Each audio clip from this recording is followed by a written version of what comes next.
네, 일단 뭐 사건 관련해서 좀 압축적으로 좀 말씀을 드리면요. 지난 25일 오후 5시 45분 광화문 미국 대사관을 향해 승용차 한 대가 돌진했습니다.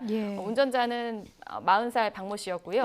뭐 승용차 앞부분은 완전히 구겨지고 두꺼운 철문까지 밀려 들어갈 정도였습니다. 그래서 당시 이제 경찰은 현행범으로 체포해서 조사를 했는데 일단 이 현장에서 다친 사람은 없습니다. 다행히. 네.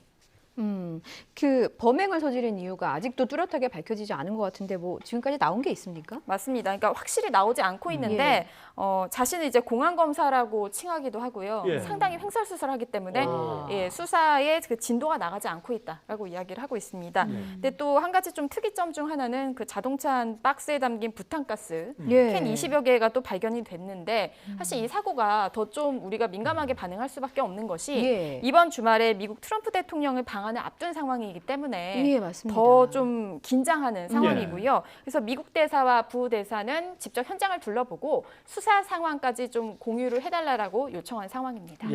경찰 조사에서 새롭게 뭐 나오는 것들은 어떤 것들이 있습니까? 네, 일단은 과거에 10여 개 정도의 전과가 있었고 여기에는 뭐 폭행, 사기도 포함이 됐습니다.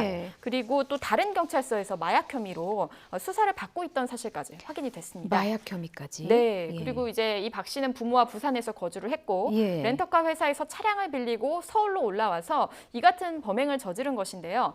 일단 부산경찰서 두 곳은 이 박 씨에게 지명 통보를 내린 상태입니다. 그 지명 통보가 뭐냐면요. 이 피의자가 수사기관의 출석 요구에 응하지 않고 뭐 소재가 불분명할 때 피의자에 대한 출석 요구를 의뢰하는 건데 쉽게 얘기하면 뭐 지명수배보다는 좀 낮은 단계라고 보시면 됩니다.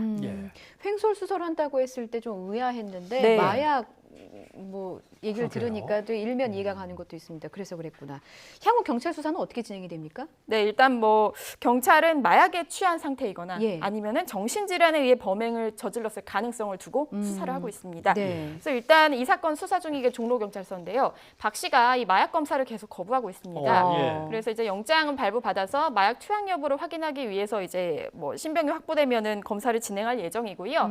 그리고 말씀드린 대로 이제 정신질환 유무도 확인하기 위해서 진료 기록도 같이 확인할 예정입니다. 이게 마약 반응 검사가 그냥 하고 싶다고 해서 되는 게 아니라 영장을 발부받아야 되는 거군요. 거부할 경우는 받아야 됩니다. 그렇군요. 알겠습니다. 이현아 기자 수고하셨습니다. 감사합니다.